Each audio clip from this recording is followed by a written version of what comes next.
I'm Justin Snyder. And I'm Stephanie Greenwood Snyder. We're just an average, everyday couple. But over the years, we've seen the incredible importance of building community together. We'll be talking with friends and experts about their stories and experiences to help us learn and grow. We don't want to just survive through life. We want to intentionally thrive. This is The Intentional Thriver.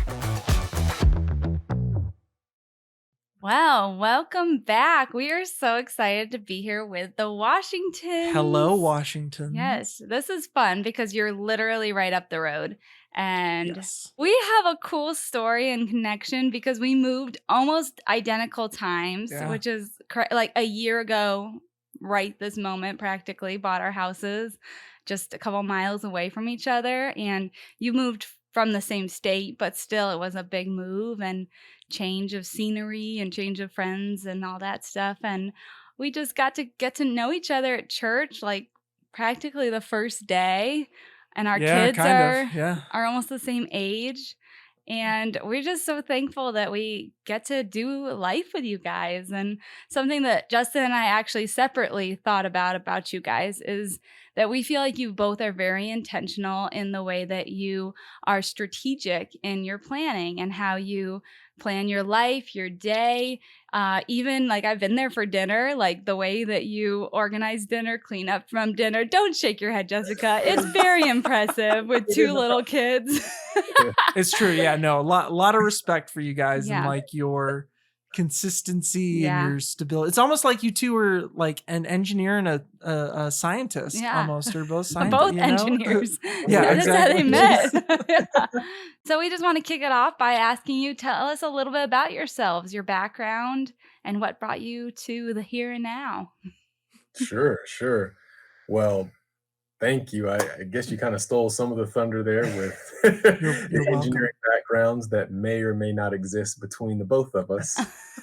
But we both met in school. Jessica's actually from upstate New York. I'm from the metro Atlanta area and met in school. And we've been married now, Justin and Stephanie, for 9 years. Wow. Ooh, congratulations. Wow.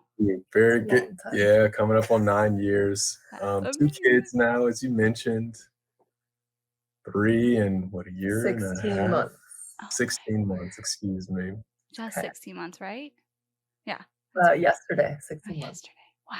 But who's counting? Right. Yeah. The moms. I look at it as quarters, I do sales exactly. quarters. So. That makes sense. Doctor's appointments is how I look at it. Yeah. Sure. I got one kid's 3 years old, another one's at 6 quarters old. Okay. But yeah, we've got 2 kids, and growing up, I played every sport under the sun, and Jessica was kind of the same. As you get to hear a bit of her story. So we both came from fairly athletic families, fairly active families. So you hear a lot of that has bled into the way that we parent our kids and what we do today. For work, I'm an engineer, or was an engineer, and I've transitioned into technical sales, which has been super helpful. But it's been very trying at times, as you'll hear about later, especially when it comes to mental health and mental well-being. But it's been very rewarding, and I wouldn't change it for the world. So it's a little bit about myself. But Jessica, do you want to add on to that? Sure. Yeah. So I grew up in upstate New York. I have a younger brother, my family. They were always generally healthy people. Like Brian said, we were athletic and just kind of, my mom liked to feed us, the whole grain bread and all those kind of things. And so, yeah, it was almost just kind of normal for me. But then I think it kind of had to level up a little bit, not right after we got married, probably a few months, maybe 6 months after we got married, I got really sick. It was just kind of like a perfect storm of a whole bunch of stuff. And so that was just really hard to navigate, being newly married and then having this thing where it's like, I'm no longer the healthy, vibrant, fun, person that he married. So it was really hard on our relationship and also really hard financially. Like we were both working, but we weren't where Brian is now in his career. We're more stable, and so it's just like all the supplements and all the functional practitioners who are like not covered under insurance, and just all the strains that were like abnormal for a newly married couple. So that was just, not to bring not to bring our backgrounds down, but just like yeah, no, that's the journey. Yeah. Yeah, it's just like that's kind of where we started. And it was kind of a big tumble from like, playing basketball every week in college and just, being married and going on hikes every weekend. And then it's like all of a sudden I'm sick and I'm tired and I don't feel well. And it's like, now what do we do? But thankfully we've overcome that, and, things are a lot easier now. I'm feeling, pretty much all the way back to being vibrant pre-sick me, and was able to have 2 healthy pregnancies and healthy kids. So just very thankful, very thankful that, we've kind of, I feel like I've come full circle and really been able to see the, just the fruits of the work that we put in, and also just where the Lord has brought us and his plan, and just kind of being able to look back on that and kind of see all of that. I love it. I love it. I forget that we also both met in college, early on in college. We've both been married for 9 years. Yeah. Big difference though is you both are firstborns and we're both baby children. Yeah, and maybe that we're plays into end. our personalities. But anyway, I love what you said about being full circle, because I saw something somewhere on the glorious interwebs, and it said something like challenges are really opportunities. And I think that you've used a huge challenge, a huge struggle in your life. I mean, especially early on in marriage. We had something early on in our marriage that was really hard. You'll have to listen to episode 2 to find out. No, I'm just kidding. But so I feel like you are now utilizing that for not just your own good, your family's good, but also to help others help heal their gut and heal their bodies. And that is full circle, like truly full circle. And so I applaud you for that. And it's not easy, to run a business and have 2 kids, but you're doing it, girl. And so proud of you. And I don't want to jump ahead at all, but we are going to talk about gut health and things like that. And for, someone like me who is not well versed in health and things like that, I hear gut health. I'm like, what does that even mean? What is that involved? And I'm sure, you'll talk more about this, Jessica, as we continue on, because you are like the gut health ninja. Yeah. You actually have a site called the Gut Healing Ninja, with so many amazing resources and things like that. And we'll include a link in the description in the video, and so that people can check that out. But can you guys talk a little bit more about, your journeys? Like, you're sharing some of that, but, kind of continuing on, talking about your journeys in relationship to health and finding a good balance and thriving. And, Brian, like you were saying, with, being very athletic and things like that. And you still are very active and athletic. Like, Brian and I play ping pong and he is like a master ping pong player. It is, he's good. So if you ever run into Brian Washington and challenge him to a game of ping pong, prepare to be beaten, because he's very good. No, but like you were saying earlier, Brian, about just what that journey has looked like, for you. And obviously, as Jessica was starting to have some health issues and things like that, talking through some of that, like your journey when it came to health.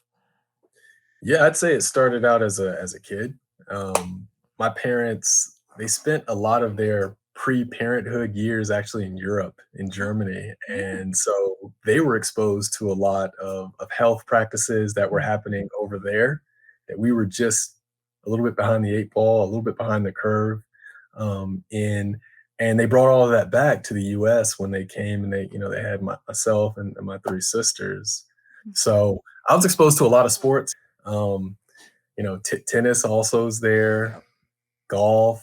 My dad got me into baseball, but like all of we even played volleyball, which wasn't huge for males back in the day when we were growing up in the 90s, but it was big in other countries. And so my dad and I would play that too.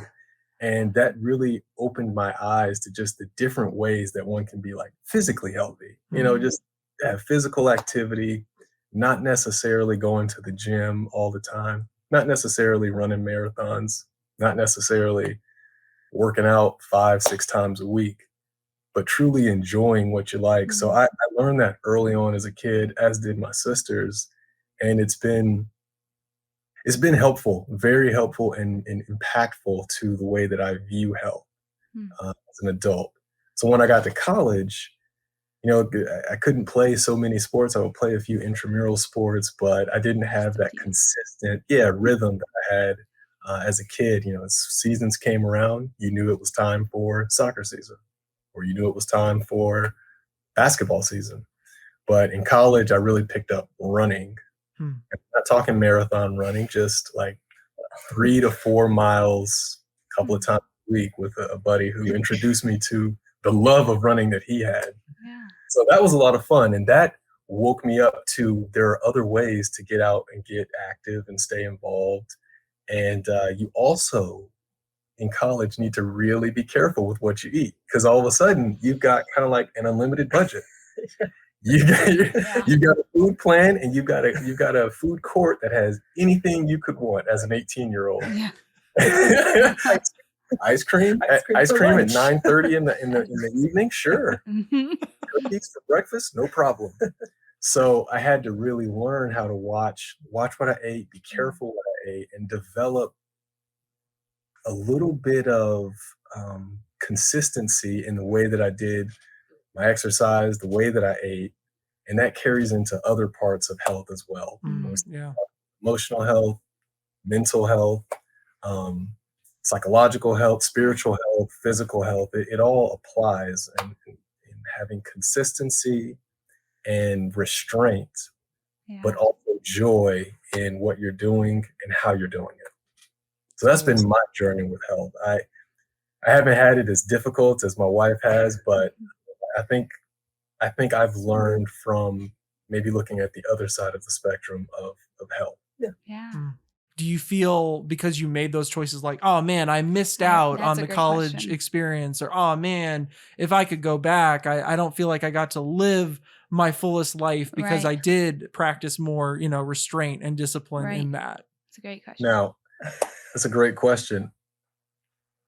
Just because I didn't eat cookies at 9:30 in the morning didn't mean I never ate cookies. You've never lived. Now, let that be a microcosm for a lot of other parts of college, but not all of college. But yes, you have to enjoy what you have. Yeah. But be very, very mindful of the consequences of overindulging or even stepping your toe in some parts of the water. Yeah. So no, I didn't eat 9 pounds of vegetables a week. I didn't have one cookie a semester if I passed the test. It wasn't like that. There were trays of cookies. There were trays. And cake. Yeah, but we didn't. That was a treat more so than a recurring routine meal. I think it wasn't just cookies. It's like, we had cookies, but then we also went out and played ultimate frisbee, and it was more like a well-rounded kind of college experience. And I think it enhanced our college. Exactly, and that's what we do now, with our kids. We have fun. We're very intentional about areas of our health. We're very strict about some parts of family dynamic, but we allow for there to be margin in our life intentionally to enjoy some freedoms that we now have. So we can talk more about it, because that can be a podcast in and of itself. Yeah, no kidding. Yeah. The way that we're trying to raise our 2 boys, and the way we're trying to model what it is to be a great citizen and a great steward of what you've been given and what you have. That's a great word, model. Yeah. And modeling that. But before we get into that, we definitely want to hop over to Jessica, and so you can talk a little bit more about your health journey. And again, that could be a podcast in and of itself. Many a podcast. So and blog posts and what you've already done. Go to the Gut Healing Ninja .com for more information. Anyway, please go ahead. Right. Thank you. Shameless plug. It's funny, hearing Brian's story. It's I feel like mine's kind of flipped. When I was growing up, I almost, I think, took what my parents were doing health-wise for granted. It was always just kind of oh, that's just what we do and all the things. And then I feel like I really started to appreciate and understand health, like, when I lost it. Mm-hmm. And just because it's like I no longer, had lots of energy. I no longer just like felt good. I couldn't do what I want. I couldn't eat what I wanted. So I really had to just kind of go back to the basics and just figure out like how do I get back there? Like, what does that look like? Like, how do you even do that? Like, first, right? Like, figure out what in the world is wrong with me. And then, which again, this could be a podcast in itself, like how we won't just how like conventional medicine is not set up to figure out what's wrong with you. It's more set up, and not saying that there's anything wrong with conventional medicine. It's just more that's a very like acute care model where like you're sick, you go to the doctor and they fix that sickness. But when it's more of like a chronic kind of underlying disease state, it's like you really have to become your own health detective and really just figure it out, which kind of, here you go. You're, kind of left in the waters of the internet to just, do what you can. Wow. Scary. Which is why I'm so passionate about like my blog and just my like platform, because it's like such an underworld, and like you have to know what you're looking for in order to find it, which unfortunately a lot of people don't. And I'm getting off topic, but it's just it's okay. But you kind of had to do that. What you're describing, you needed at that stage in your life to be that health detective. You had to kind of figure that out for yourself. And it's cool, like Stephanie was saying, that you're able to use that now to be that for other people. I've heard you say that your goal is to shorten their process. So how were you able to, through that process, like figure out what was going on with you? Because obviously that had to be very frustrating and scary and like all those things that you were saying before. Yeah, it was just a lot of really just, kind of like trial and error. And my first foray into like functional holistic health was really from when we were doing marriage counseling. It was just a totally random thing. One of our mentors just mentioned that she was seeing this like functional nutritionist, and I ended up going there too. And so she was like really the first. I mean, she was, looking back on it, she wasn't like the greatest at kind of figuring things out, but she was so pivotal in helping me just realize that there's this other world out there. Because before then I was just going to my GI doctor and he was like, here, take this medicine, and here, try this diet. And it's like, it just didn't help. Like it helped for a little bit, but it wasn't like the solution. And I'm sure so many people can relate to that if you have just like these chronic things. But that was, my first just introduction into this whole world of functional medicine, and that there are other ways to heal besides prescriptions and besides going to your doctor. And so that was really helpful for me. And then from there, it was just kind of like bouncing between, listening to podcasts and like binging on people's blog posts and just like almost like learning it all from just like absorbing it and trying to figure it out, and then bouncing from practitioner to practitioner and just kind of taking little chunks of what they could help me with. And so it was very much a process. Sure. I've definitely learned a lot, and it's, now that I'm on the other side, I'm really thankful that it happens. I wouldn't have told you that years ago, but So answer me this, for again, people who are not as intelligent like me, who are like, gut health, it kind of sounds self-explanatory, but I feel like there's a lot there. Or I've heard the term like GI, gastrointestinal, or can you talk a little bit about like what you mean when you say gut health, or what that means and what that involves, and like why that is so pivotal and important to like our health as people? Oh yeah. Maybe let's just keep it to again, could be a podcast in and of itself. Let's keep it to a couple of sentences. I know. Really he knows I'm really bad at rambling. Especially when I get passionate. It means you're a well of information, Jessica. Yeah. Okay, keep it top level. Yeah, exactly. Okay, so oh gosh, all right.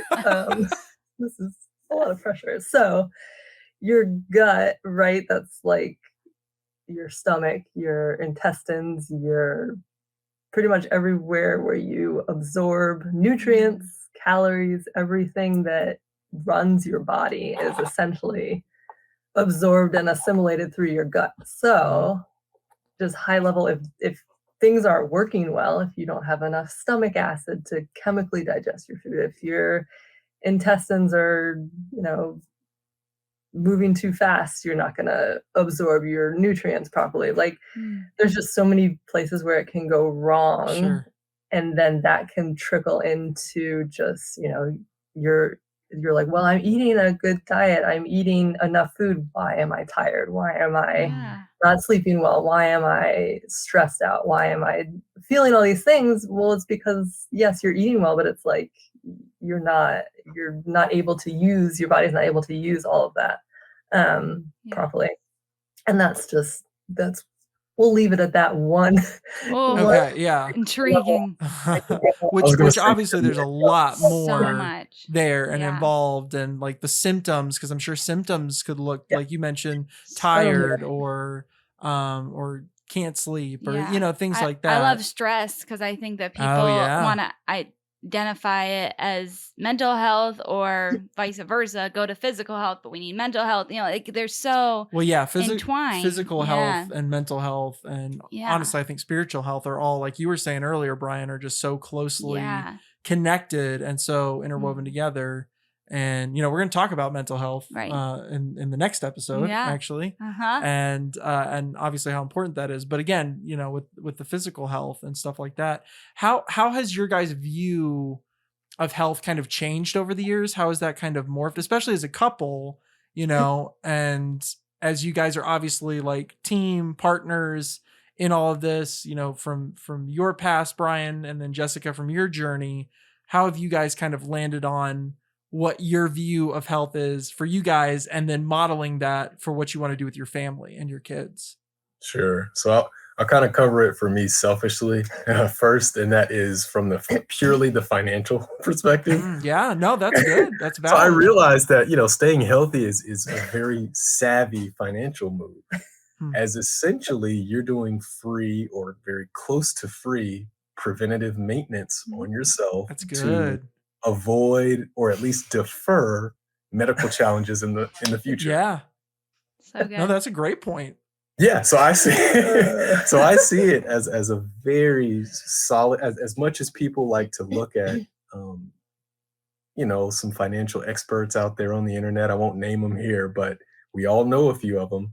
I think right alongside of that is maintaining health, because health as we age becomes a greater and greater expense of your lifestyle. Yeah.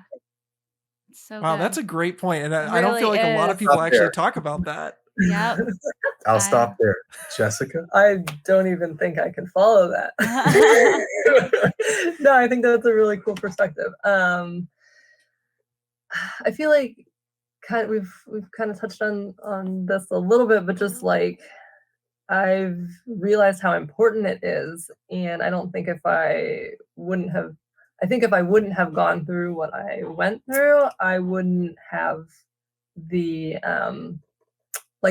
the wherewithal to make it as big of a importance with our kids and with our life. Just kind of like we were saying before, just like how we live. I think we almost just kind of like unintentionally weave like health into that. Yeah. And so it's almost just kind of how we are at this point. And I think that's really cool. And I think our kids will grow up just seeing that. Like I know we had talked about a while ago, because we have a home gym, and you were like, well, how do we like get Isaac and Elias to like want to work out and to like want to value that? And then I think we just came to the conclusion that like just by having it and just by like seeing us in there, like, Absolutely.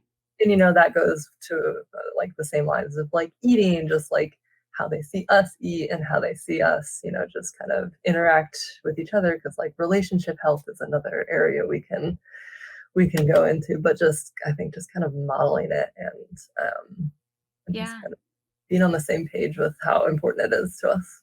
Yeah. That's good. And I don't know what you actually say to Isaac, but I have been at birthday parties where he couldn't eat the cake because of his own limitations to keep him healthy and stuff.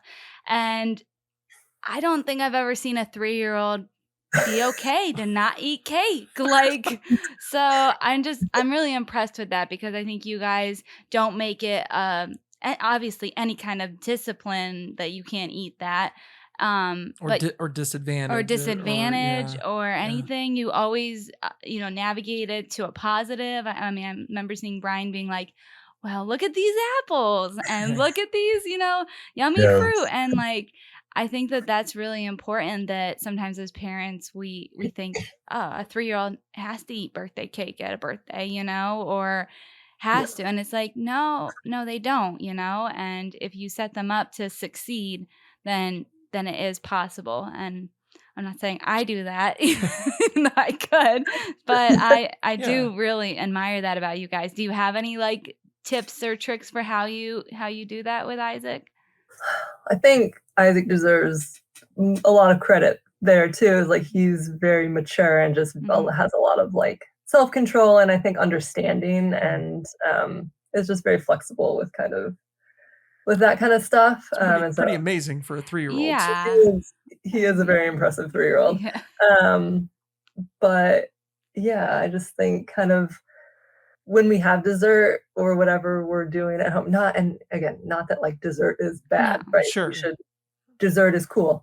But just like, in order to model like, a healthy lifestyle, it's like whenever we have cookies or whatever, cake or whatever I make, because I like to bake things. It's like, we don't treat it as like a treat or like a special thing, or like you have to eat your dinner in order to have this, or it's like, so it's not off limits. It's like, yeah, sure, have a cookie and then go eat your breakfast. Like, it's kind of, it's just another food, really. That's cool. I love that.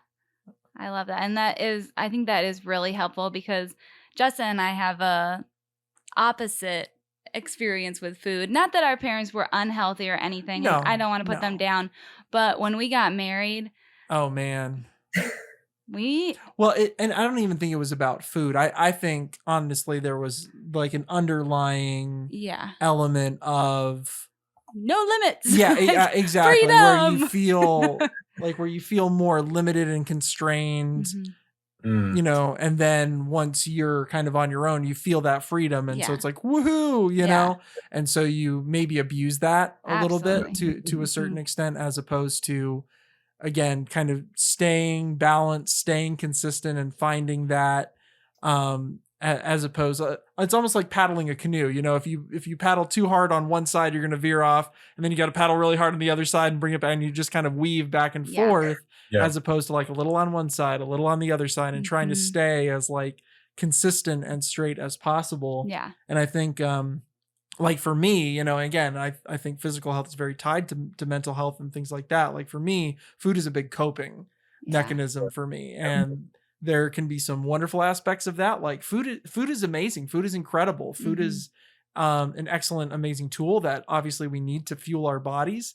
And can be incredibly enjoyable and should be very enjoyable, but it can also, if not used in moderation, can be abused. And how do you make those sustainable and balanced like lifestyle choices? Like, Jessica, you were saying it's like almost so entwined into how you guys think, you don't even really think about it. Just teaching them, and it's not even like active teaching. Again, it's more just like modeling, but to make things sustainable for them so that they will then, want to carry it on in the future. I kind of just try to pick the big things that really matter to me, and then enforce those as much as possible, and then be flexible with other things. So like, for example, Isaac and myself, I don't think we mentioned I have celiac disease. I don't know if that applies to, if anyone knows what that means, but so yeah, I have celiac disease. I can't eat gluten. Isaac has reacted to gluten in the past, so we don't give him gluten now. And so I'm a little more strict on his, dietary stuff than I used to be. And so just to kind of give an example of like how I kind of work through in my brain what to do as far as letting my children be free in the wild with, food choices, is like when he goes to school, or like at church, when he's in the kids area, it's like they get Cheerios for snack, and Cheerios, well, it says on the box are gluten-free, kind of aren't like the greatest choice for me to give to my children. It's just, we could go into all the details, but they're made with oats, which can be contaminated with gluten and can be sprayed with pesticides and herbicides. And so it's like, for me, if I'm valuing their gut health and valuing kind of how I want them to develop as young children, I'm going to be very strict on like saying, I would prefer if they didn't have Cheerios, even though it's like probably very annoying for the the church people to check to have to like, this child doesn't get Cheerios. But it's like it's a big deal for me. Whereas like, if Isaac brings home a bunch of candy from school and it's got, red food coloring and sugar, and it's like, well, sure, go eat that. It's fine. Because it's like, those are my battles I'm choosing to pick. And I think that makes it less of a like constraint for him too. So it's like, he knows he has freedom and he can still have fun and still enjoy the candy that his friends get at school. And so maybe that makes him more compliant when he can't have Cheerios and can't have cake. I don't know, but that's just kind of how I work with the sustainability piece of it. Also try to teach him like to listen to his body and like and kind of try to teach him how food makes him feel.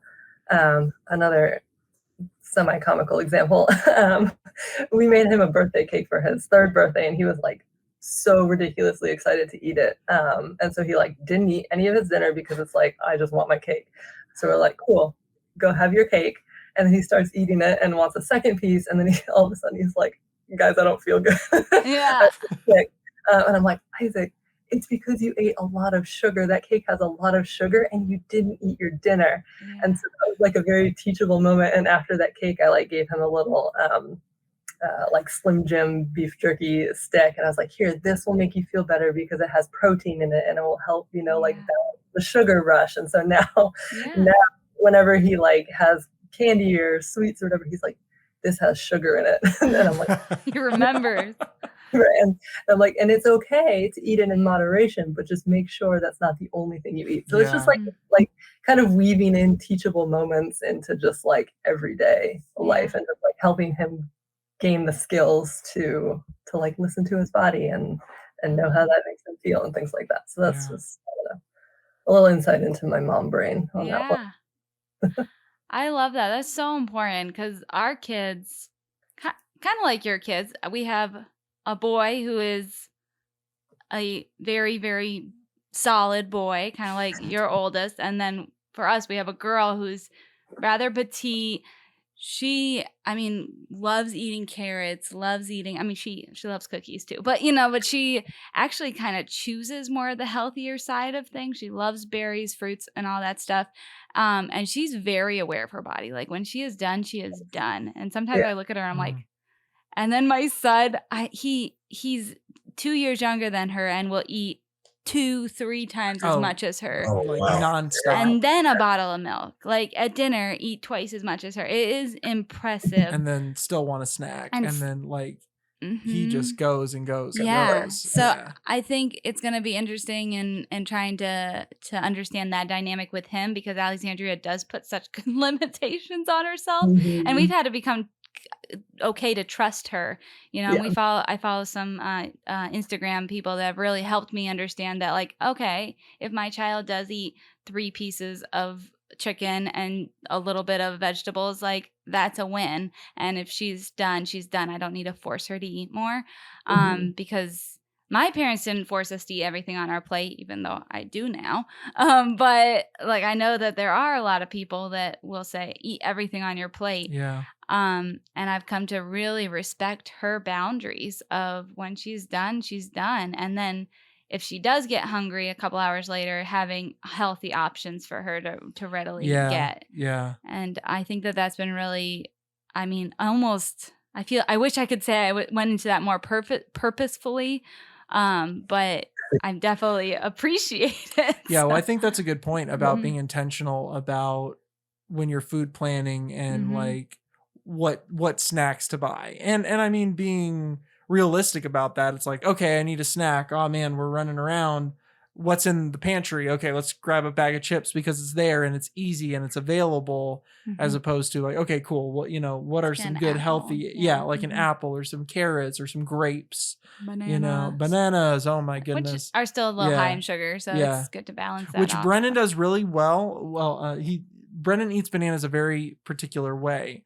He believes that he can absorb them through his skin like a lotion. So he'll take them, he'll mash them, and then just rub them all over his face, which is great for his eczema. Yeah. It's not at all. Yeah. That could be it right there. Yeah. Well, speaking of which, it's like you made the recommendation to us to do a prebiotic and a probiotic, like a whole cocktail. Yeah. And that involves eczema. And would you think like, oh man, eczema is related to gut health? Like it's crazy how many things are connected to that, So thank you for that recommendation, by the way. Like his skin is looking better. Yeah. I'm glad. I know. Yeah. It's great. I want to ask the question about, you've heard just a little bit of our story. You know that I'm on a weight loss journey and I've lost 60 pounds, which has been a huge process, and I have more to go.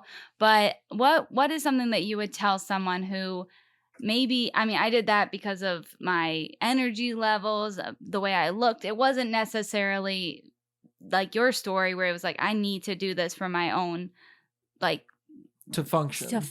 Yeah. So what would you tell somebody who's kind of outwardly seems healthy, but probably could do better, Yeah. So most importantly is to really define what you want. And it could be for selfish reasons. It could be for more communal or corporate reasons, but define truly what you want. Now that sounds, I don't know, too vague, but it really is applicable when it comes to health. And for me, I was healthy like a year ago. I've done some things though that I think have, with Jessica's influence, have made me even more healthy, right? And I've really had to define what it means.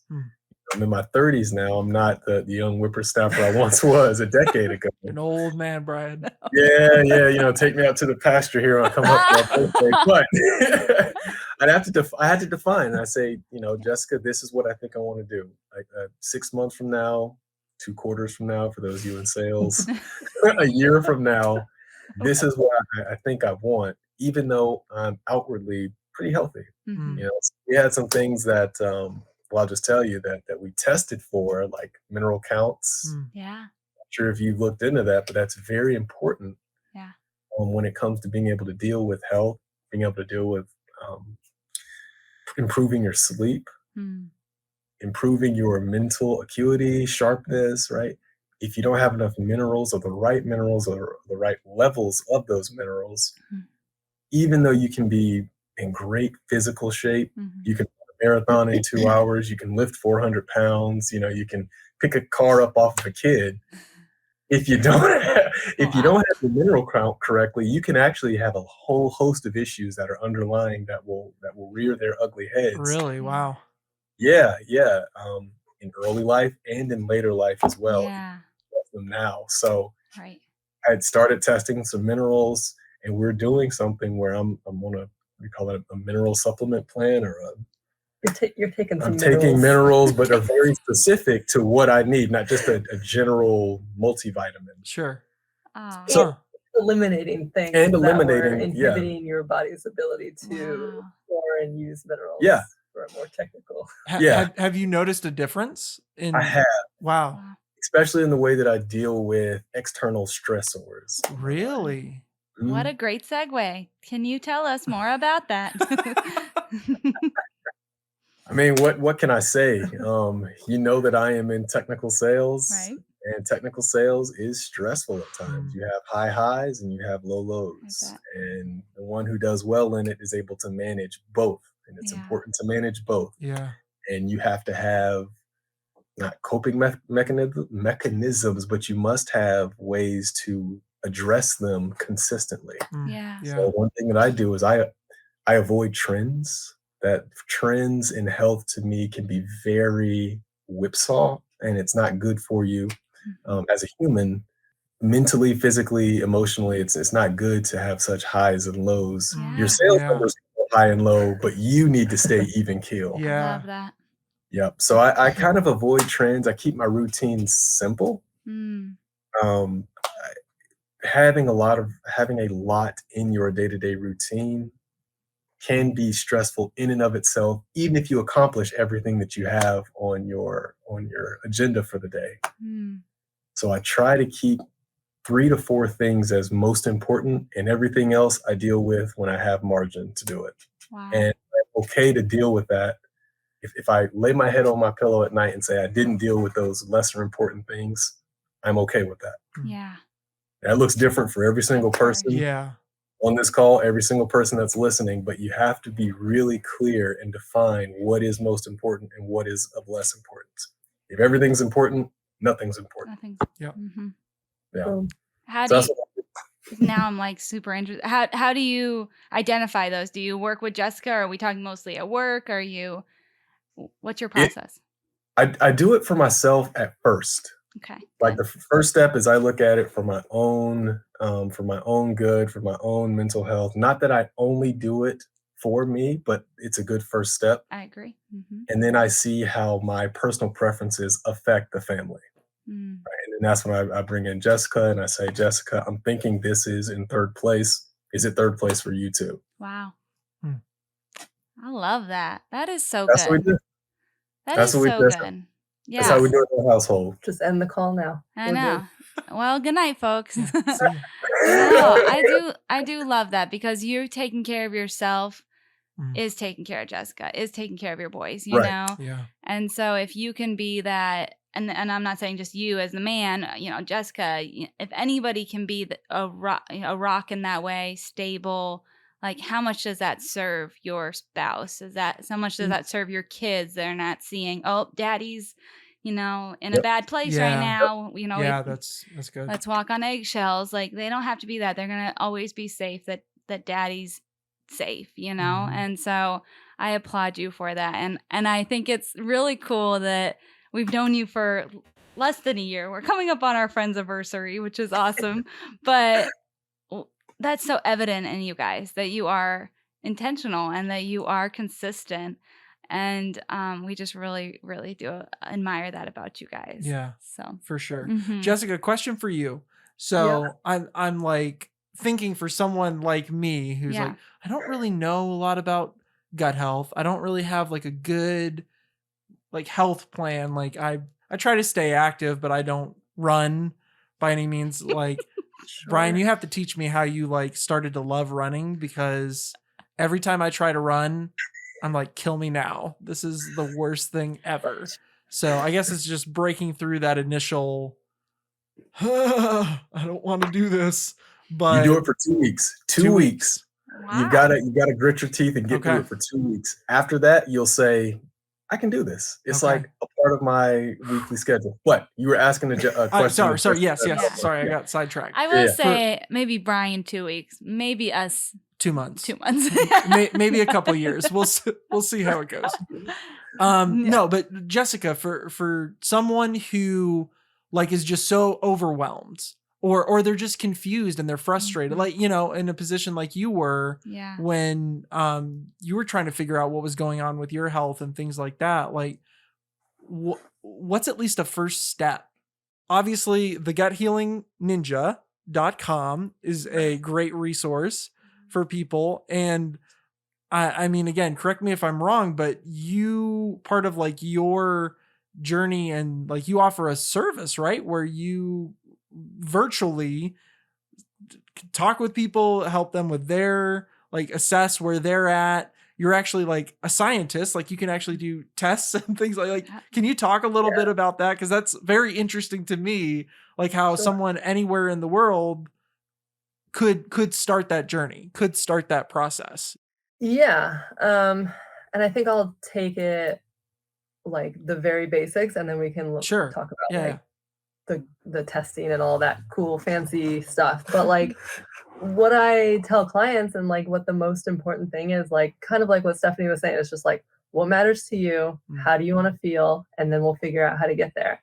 And I'm always a fan of just like free, easy things first. So, right, like think of so food is like kind of your baseline, just like what makes you able to be and exist, right? Like, so I always like to tell people food is fuel, right? And so let's imagine that we are expensive, fancy Porsches and we drive around and we need the premium gasoline.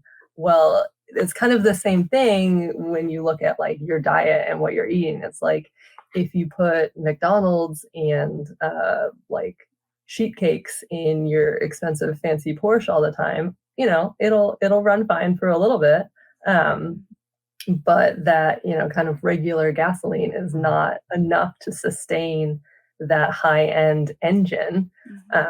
And so you need to have that same kind of perspective with your own body as like treat it like a fancy sports car and put, you know, the highest quality food that you can, you know, sustainably afford and source and, you know, whatever, like, of course, don't, you know, and again, it doesn't need, things don't need to be perfect, right? Like we eat at Chick-fil-A, we eat, you know, cookies more than, you know, maybe more than the normal person. I'm not entirely sure, but we like our cookies. But it's like find where you can, where it's just sustainable for you to make those choices in the context of food being fuel. And of course it can taste good and all those things. You can make healthy food taste good. So that's kind of number one, like baseline, just fuel your body how you want it to perform, basically.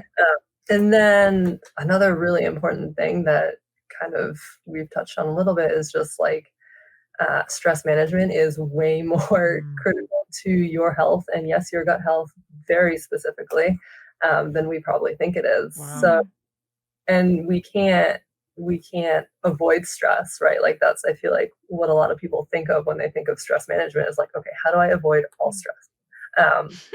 Unfortunately, life exactly. Don't get married, don't have children, don't have a job. In a box. But even in a box, you would probably be stressed about that sounds awful to me. So it's like you can't avoid it. So how do you build a toolkit that works for you to manage those things, right? So is it like journaling? Is it meditation? I really like to talk with clients who are also Christians because I can relate on that level where it's like you have control over the things that you think and like God gave you the ability to think things and again not think things. So that for me personally was extremely powerful in learning like that yes, I have the power to control my thoughts and they don't just have to run wild and spiral and literally affect my health. Like some of the worst, lowest times of my health journey were when like my mind was spiraling and that was like directly impacting my symptoms. And I think a lot of people don't put enough emphasis on that mental part of it. And it's all free. So those are kind of the two like things I would start with people is just at the baseline, like how do you want to feel, right? Like Stephanie, you want to feel more energy, you know, want to sleep better, you want to just be there for your kids more, just more reliably. You want to so and then that, you know, caused you to want to lose weight and all that stuff. So that's you know, that's exactly how you should go about it. But then and then for other people who like have direct gut complaints or gut symptoms, of course there's like things we can dig deeper into with functional testing that can then get you like direct answers as to why you are having these symptoms, and then we can address those using, you know, supplements and other practices. And then hopefully those improvements will then carry over into making you able to do all of these lifestyle things more efficiently and with more energy and things like that. So it's kind of a holistic view of health. And it's so true how everything, I mean, this is this is not just the way you feel, because sometimes you can feel selfish. Oh, it's just about like making me Yeah. feel better. But no, it does affect your family and your friends and your kids and so much, and your coworkers, all those things. And I think that that's just a huge reminder to us all that, like, yeah, it's not like be selfish, like whatever you want to call it, Yeah. take care of yourself. And I just love that. Absolutely. Mhm. So with all that in mind, obviously you guys have had and still are on an incredible journey when it comes to health and modeling that for your kids and things like that. With all that in mind, let me ask you this. Like, what does it mean to you guys to intentionally thrive in your lives, for your family, with each other, just in that day-to-day grind, with all the stressors, with all that stuff? What does that mean to you guys to intentionally thrive? Okay. I think I'll start off with the short answer and then let Jessica give you the longer explanation here. But for me, it is, as I stated before, it's to be very, very clear. And you might have to do some digging, some real digging on what you want out of each phase of life. Yeah. And then be comfortable with the cost and the reward of that goal or goals that you've set for yourself. So to intentionally thrive, that it has to start off with understanding what's motivating you to aspire to be whatever or to get wherever you want in the next 2 years, 5 years, 10 years, whether that's in high school, college, working parents, single parent, whatever, nearing retirement, you've got grandchildren, whatever that is, be very intentional about what you're trying to get out of that phase of life. And put on a reasonable time horizon, like not years, like 2 years, 5 years, a reasonable planning horizon, and then be comfortable with what the reward is going to be, a realistic reward, and the cost that you're going to have to incur to go after that reward. Because there will be costs, to be healthy. We, for example, to be healthy, we can't eat out as much as maybe some folks around us do. Sure. Eating out is fun, socializing is great, but a cost to us is maybe we miss a couple of those functions because we're doing home cooked foods or home cooked dinners for that evening. Maybe we miss a couple of birthday parties because our child can't eat some of those things, and maybe we don't get the invite, and that's a cost that we're comfortable with. Yeah. Given the reward that we want out of that. Yeah. For me, I've learned that I intentionally thrive best when I understand that I don't have to just let life happen to me, but I can take responsibility and ownership of my life, my actions, my decisions, my health. And I learned that a lot through my health journey. Is just like, I can't just let my thoughts happen to me. I can't just, eat and not expect it to impact me. And even like the decision to like what career or what job, not like what job I took. Like I can't just roll with whatever life throws at me. I have to step back and just kind of think, how is this going to affect my health and my life? And just know that like you as like in general, we have so much more control over our health than we think we do. And whether or not we are thriving in life, it's like we have so much control. Like if you feel like you're not thriving right now, like you can change a majority of those circumstances. You can change, right? Like, of course, some things, maybe out of your control, but living in that circumstance that is out of your control, I'm sure there are things in there that you do have control over. And I think that was really impactful for me and continues to be so as I continue to stay healthy and to work to just thrive. That's amazing. Well, we really appreciate you guys. Thank you for your guys time. so much. I learned so much. I love me it. too. Yeah. I feel like we're going to have to take this into our family and reassess some things and talk about 2 weeks of running, Brian. 2 weeks. Hey, look, this is anecdotal evidence. This is what it took me to, because I didn't run in high school. I did it just to purely make the times that I needed for soccer. And so then when I had to do it as Ah. as like to just maintain my shape and stuff, I it took my see. I friend 2 see. weeks. Dragging me off the Xbox, dragging me off the PlayStation 4, and going outside and just So running, and it was good. 2 weeks. And that has part of your mental health too, right? Yeah, Just that's being true. outside, being in That's nature, true. being it's all Yeah. connected. Yeah, it is all connected. Mhm. All right, well, we'll save something for the next episode. I know. Love you guys. Thank you so much for being on The Yes. Intentional Thriver, Thank you. and we'll see you soon.